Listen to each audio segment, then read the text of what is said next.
What's going on, guys? Welcome back to the channel. Today's video topic is going to be, is prepping a waste of time? Coming right up.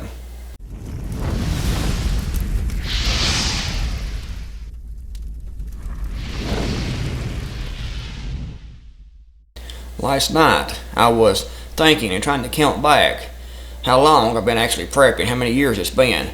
And I started prepping probably, best I can figure, when I was about 16 years old, 16 or 17 years old. So I'm 47 years old now, so you can do the math. I've been prepping a long time. And it started out, like I said in other videos, it started out as an interest in bushcraft and outdoor survival. And that ballooned into prepping for doomsday, pretty much. And that's what I'm still doing now, as you all know. But over the time I've been prepping, I've seen prepping change a lot over the years. When I first started prepping, we were called survivalists. That was the term used, survivalist. And when you watch the news media, when something came up, they would talk about those crazy survivalists. The TV shows would talk about those crazy survivalists. And they pretty much painted survivalist as in there with racists and all kinds of bad vibes and bad mojo survivalist was. You know, you want to stay away from the term survivalist and being a survivalist. That was a bad thing. You were some kook racist living up in the mountains in the woods waiting for Armageddon, and you was armed waiting to shoot your neighbors. That was the portrayal of survivalists. So in the last few years here, probably the last 12 years or so, I'm not sure the exact date, but the last 10 or 12 years, people has tried to get away from that term survivalist and get more into and that's where prepping came along, the term prepping, because they thought prepping was more politically correct. And for a time it was, but now we're starting to see the prepper term being used the same as being referred to the same as they used to refer to the survivalist term. Those crazy preppers, those doomsday hoarders, you know, and if they put it in, they made even prepping, the term prepping, into a bad topic with bad mojo, bad vibes. Stay away from prepping, just like they did with the term survivalist. And it's really the prepper and the survivalist is actually the same thing. I've actually argued with some people that call themselves preppers, that they will argue with me and say that prepping is different from being a survivalist, when in reality it's the same thing. Survivalists started out, the term survivalist, and people were survivalists and refer to themselves as survivalists. It started out the same. They were prepping for the end of the world as we know it. And preppers do the same thing. They prep for the end of the world as we know it. They try to store back stuff, try to learn skills, and try to be ready for an unforeseen future. But over the years, I've seen prepping, like I said, and survivalist, and that whole niche, the whole subculture, take a different turns and different twist. Prepping actually started out, as far as I can trace it back, I mean, it may have started before this, and people was prepping way back before prepping was even a term, before survivalist was even a term. People were raising gardens and farming and living off the land, living off the grid. They were preppers, not even needing the term. That was everyday common life. But the actual prepping for disaster, as far as I can figure, started back in the Cold War with the fear of nuclear Armageddon, war with Russia, and people were building bunkers in their backyard. They were digging shelters, outfitting their basements to survive nuclear war. They were stocking those basements with supplies, and that was pretty much what I can find was the start of modern prepping and survival. They were prepping, people were prepping for nuclear Armageddon, and it was a very real threat, and thankfully it never happened.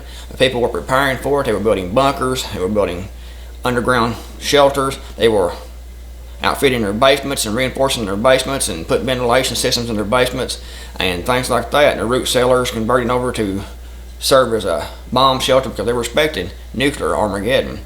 And thankfully it never happened, but that was pretty much the start of prepping. And nothing ever happened. Well, then we had the 2000 millennium bug, Y2K. It was upturning prepping then, and people were more interested in prepping. They were things on TV about Y2K, about what it could cause, what could happen. The computers were going to shut down, and it was going to go back to the 19th century technology. Electricity is going to cut off, water going to cut off, communication is going to cut off, because everything was ran by computers. And when it turned over to the year 2000, computers hadn't been programmed to function after the year 2000. When it turned over to the year 2000, everything was supposed to, well, the fear was everything's going to shut down. and it was actually legitimate, but they had a good enough warning on it and knew that it was going to happen, so they worked on it and got it fixed before it happened, and nothing ever happened. A lot of people prepped, a lot of people was ready, and the year 2000 rolled around and nothing didn't happen. The lights stayed on, the communication stayed on, everything kept running just as normal. The next day, everybody got up and went to work, everything was normal. Well, then more recently, we had the 2012 mine apocalypse. The mine calendar was going to end or something like that, I remember. And I paid very little attention to this one myself, because nobody, I don't care if you're a miner or who you are, you're not going to be able to predict the future. People say they can, and people have been accurate a few times, but I think it's more or less guesswork. But some people argue with me on that, because the future hasn't been written yet. We don't know what's going to happen. But the mines predicted. They said the mines predicted. Some people said the mines never predicted. They said they said that the mine calendar just ran out and it didn't mean anything. Other people jumped on the bandwagon and thought that was going to be the end of the world as we know it. 2012 mine apocalypse. The world's going to just implode and explode outwards. It was a big thing. Again, TV shows hyped it up, books hyped it up, magazine articles hyped it up, and 2012 rolls around, nothing didn't happen. And people, after a while, with all these things, people saying this is going to be the end. People's crying wolf all the time. This is going to be the end. This is the end of the world as we know it. Everything's going to be over.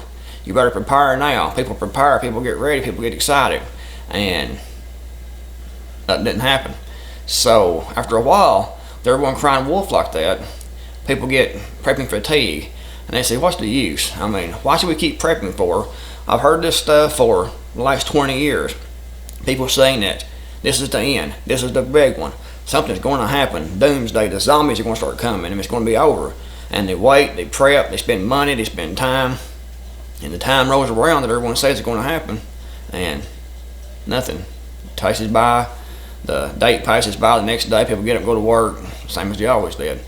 And that causes, definitely prepping fatigue. When you prep like that, and you work like that, and you build like that, and you get ready like that, and then the date rolls around and nothing happens. And this leads a lot of people to think that prepping is a waste of time.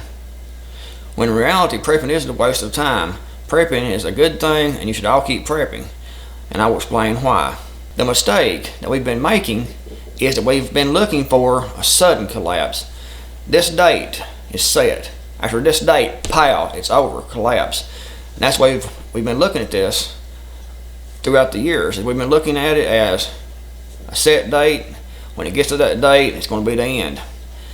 We look for a sudden collapse. You go to bed that night and wake up, total economic collapse, total chaos in the markets, total chaos, you go to bed that night and wake up, war. Everybody's been looking for just a quick, sudden change and collapse. When in reality, most likely we're not going to see a sudden collapse. We could. There are certain things that could happen that cause a sudden collapse like that. But more than likely, and what we're seeing right now, we are collapsing right now, but a lot of people just don't realize it. We're in a slow collapse.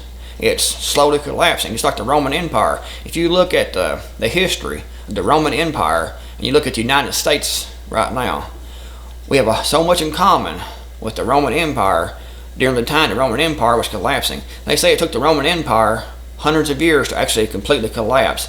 They went down on a gradual slide down, just like the United States is doing it now. We're on a gradual slide downwards, and things are just going to keep getting worse and worse as time goes on. You can see that now. Just like right now, if you look at what's going on, we're definitely in a moral collapse right now. We have all kinds of things going on, like, well, I don't want to get into the moral collapse because YouTube will kick me off of YouTube, but there's men. Well, you know what I'm thinking right now, the moral collapse, and they're hyping that up to be a good thing. You have men dressed as women going into little girls' bathrooms, and you can go from that. What I'm thinking right now, I'm not going to say too much about that because YouTube will kick me off of YouTube. That's the way it goes. You cannot say anything about certain people, no matter what it is or how vile and disgusting that it is. You have to keep your opinion to yourself in your own line, because Google owns YouTube and Google owns Google, of course. So you got to be careful what you say. It's sad but true. Even if you have a website, you have to be careful what you say. Right now, YouTube is owned by Google, And if I have a website, which I do have a website, mdcreekmore.com, I can say something on the website. Google still yet can see that website and not like what I say on the website and completely get rid of my website. It won't show up in search or nothing like that. I mean, it's gone. And advertisements can stop and things like that. I mean, you can completely destroy your business and the way you make money. And plus, if you do that, you're going to be able to get more information out there to everyone else. You have to be kind of careful what you're saying, so kind of read between the lines here what I'm trying to get across. We are in a moral collapse right now. We're also in a financial collapse. People will look at the economy and say, we have more jobs than we've ever had. The economy is great. There is a lot of jobs, but a lot of the jobs are low-paying service jobs. That's not really careers, not going to really build anything on, and just barely itching out a living, a meager existence. And a lot of people, that brings us to another topic with prepping. Prepping has took another turn because life is hard and people's having trouble making a living because the jobs are low-paying and the prices of everything keeps going up and up and up. So prepping now has took a slight turn to be more of prepping for right now. It's more prepping right now than prepping for the sudden disaster. People are trying to learn how to raise a garden, learn how to save money, to learn how to forage for food, wild plants, to learn how to save on electricity, or moving off the grid, or moving to smaller homes, or moving into travel trailers. They're buying those school buses, converting those school buses over to homes to live in. People's living in teepees. People's doing different things to try to save money to be able to make it, because the cost of living keeps going up and up and up. And the cost of living is going up and up and up more than the wages are going up. Shorter jobs. If you're having to work 2 jobs to barely make a living, and it gets old after a while, and people are looking for ways to get some of their life back, to have some of their time back, because when you work at a job, you're selling your life to the highest bidder. And unfortunately, the highest bidder is paying very little. You go to work, you work every day, and you get your little payday, and you pay your bills, and you're broke, and you got to do it again. People are looking for ways to live simpler, easier, and to save money. And that's one way that prepping has changed too, because now people are prepping just to live. They're trying to learn skills. Like I said a minute ago, they learn how to raise a garden, they learn how to can their own food, they learn how to identify and forage for wild foods, they learn how to trap and hunt to actually be able to make a living to survive. Because, you know, survival's getting harder and harder. And that's another way that you see the United States collapsing slowly. It's slowly becoming more of a third world type country. And that's what we're going to collapse into first. We will go from this point, like we're doing, slowly down into third world country status. And that's where you should learn how to survive, as a third world country. And that's the survival skills you'll need. Look at other third world countries and what is going on there and what is needed to survive there. And that's pretty much the way to be here when we reach pretty much the bottom of where we're going to go to. I think it's where we'll go to. I don't think we'll go farther down.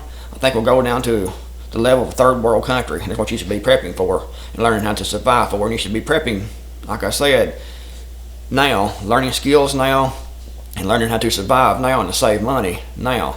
Because that's what prepping has turned into, is prepping for right now. People aren't prepping as much for the collapse, the sudden collapse. They're prepping for right now and the slow collapse. And that's what you'd be prepping for. And no prepping is it. A waste of time. You should keep prepping, you should keep studying, you should keep learning, and you should keep becoming more self-reliant, because in the near future and right now, you're going to need those skills.